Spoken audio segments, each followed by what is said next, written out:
সংস্কৃতিকে আমরা ২৪ থেকে ধারণ করতে শুরু করেছি, এটাকে আমরা ধরে রাখবো। আমরা নীরবতা পালন করতে চাই না। নীরবতা ফ্যাসিস্টের ভাষা, আমরা কথা বলবো। আমরা শুরুতে একটা কাজ করেছি, ১ মিনিট নীরবতা পালন করেছি।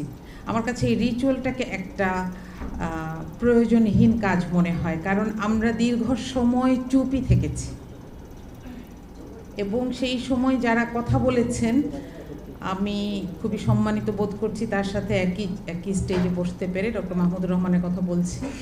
তাকে যখন নিয়ে যাওয়া হলো, ধরে ফেলা হলো, এবং আমার জানা মতে বাংলাদেশে এই যে ফেসিস্ট শব্দটা সম্ভবত তিনিই প্রথম ব্যবহার করেছেন। আমি তার বইয়ে পড়েছি, গুম রাজ্যে প্রত্যাবর্তন, যে বইটা তখন পড়তাম। আমাদের বাসায় সেটা মানে আমার আব্বু এটার পাঠচক্রের মতন করতেন, যে কার কয়টা পড়া হয়েছে আমাকে বল।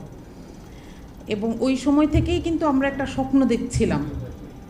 আমরা পড়তাম, কিন্তু আমরা কখনো কল্পনাও করি নাই যে আমাদের জীবদ্দশায় দেখে যাব। এই যে কথা বলার যেই সংস্কৃতিকে আমরা ২৪ থেকে ধারণ করতে শুরু করেছি, এটাকে আমরা ধরে রাখবো। আমরা নীরবতা পালন করতে চাই না। নীরবতা ফ্যাসিস্টের ভাষা, আমরা কথা বলবো। আর দ্বিতীয় যে কথাটা বলবো সেটা হচ্ছে, আজকে আমরা এখানে যারা এসেছি বেশিরভাগেরই একটা পরিচয়, যে আমাদের একটা স্পেশালাইজড ডিগ্রি আছে, কিন্তু একই সাথে আমাদের জন্য এটা চরম অবমাননাকর যে আমাদের জন্য যারা আইন বানান সেই জায়গাটাতে যাওয়ার জন্য কোনো শিক্ষাগত যোগ্যতা লাগে না। আরও অপমানজনক হচ্ছে, স্থানীয় সরকার নির্বাচনে শিক্ষাগত যোগ্যতার একটা মিনিমাম লেভেল বেঁধে দেওয়া হচ্ছে। তাহলে সংসদ, আমরা তো প্রশ্ন করি নাই কখনো। সুতরাং এখানে আমরা এমন কিছু মানুষকে পাই যারা হাঁ ভোট দিচ্ছেন চিফ হুইপের হাত দেখে। দল যেভাবে দিতে বলছে সেভাবে দিচ্ছেন, দল যেভাবে না করছে সেখানে না দিচ্ছেন, কিচ্ছু বোঝেন না। এবং এইখানে যখন আমরা প্রশ্ন করি বিরোধী দল হিসেবে, যে একটা বিল পাস হওয়ার ২০ মিনিট আগে আমার টেবিলে আসলো, আমি এটাকে দেখে কি বুঝবো, তখন এই প্রশ্নটাকে সরকারি দলের কাছে হাস্যকর মনে হয়। আপনারা যদি দ্বিতীয় অধিবেশনের শেষ দিনের প্রসিডিংসও দেখেন, আপনাদের কাছে অবাক লাগবে। আপনাদের মনে হবে যে এরা তো কথা বলে কেন, বিরোধী দল তো কথা বলে কেন, হ্যাঁ বলে দিলেই হয়, না বলে দিলেই হয়। কিন্তু আমাদের কথা হচ্ছে বিলটা কি ভালো কি মন্দ, তার চাইতে ইম্পর্ট্যান্ট হচ্ছে এটা ঠিক প্রসিজিওর মেনটেন করে আমার টেবিলে আসলো কি না।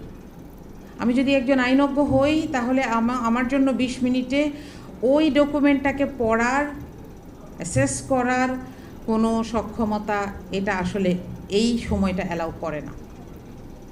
সুতরাং এগুলোকে মাথায় রেখেই যখন আমরা সামনে যেতে চাই, ২৪ পরবর্তী সময়ে আসলে আমাদের কাছে অনেক বড় চ্যালেঞ্জ হচ্ছে ২৬-এর যে সরকারটি আসলো, তাদের কাছে আমরা যেটা আশা করেছিলাম এবং যেখানে আমাদের কোনো আশাহত হতে হবে এটা আমাদের কল্পনায় ছিল না, এটা আমাদের রুট প্ল্যানে ছিল না। এটা হচ্ছে যে আমরা জুলাই সনদের ব্যাপারে কোনো দ্বিরুক্তি সহ্য করতে প্রস্তুত ছিলাম না।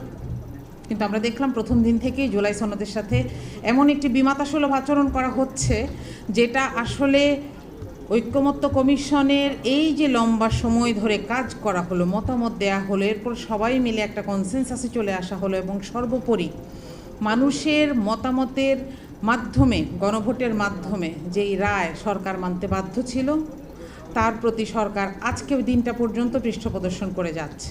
এটা আমাদের জন্য অনভিপ্রেত এবং জাতির জন্য একটা অশনি সংকেত।